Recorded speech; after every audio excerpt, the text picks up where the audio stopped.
what should boxers eat after weigh-ins? And that's for both amateurs and pro boxers. Um, Again, there's a different approach, really, slightly different approach for amateurs, because obviously, unless you're weighing in the day before, but most it's going to be like on the day.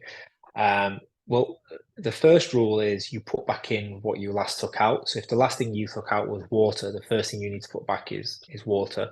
So it's rehydrate.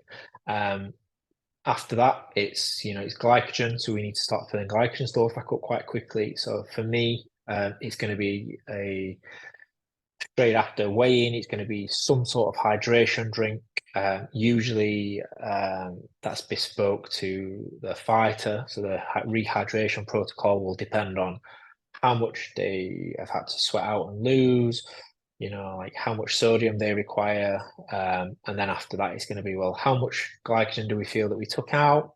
How do we replenish that quickly and more efficiently? So that could be first starting with powders that are easy to digest. It can be using carriers that help to, get that carb powder through into the muscles, into the cells. And then after that, we start moving on to foods that they are accustomed to. No new foods is one of my key terms in fight week. So we don't introduce anything new that they haven't had in camp.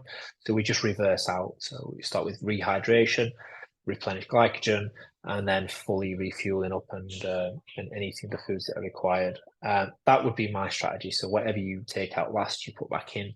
With amateurs, we look at can we manipulate fiber so they're not holding as much in the gut, so we get that advantage.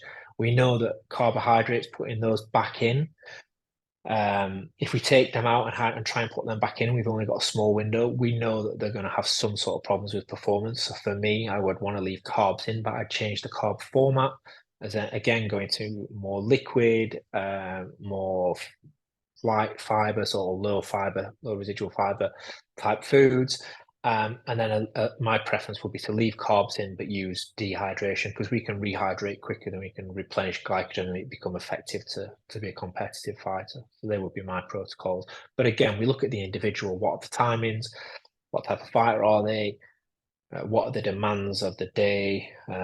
If it's a professional, we know that we've usually got at least 36 hours before they need to step in the ring. So we've got a big old window to fill them back up so we can push the boundaries a little bit more. With an amateur, I wouldn't want to be taking, too much out. I'd be, a couple of percentage of the body weight out would be probably a limit. Any more than that, and I'd be thinking we might be affecting performance here.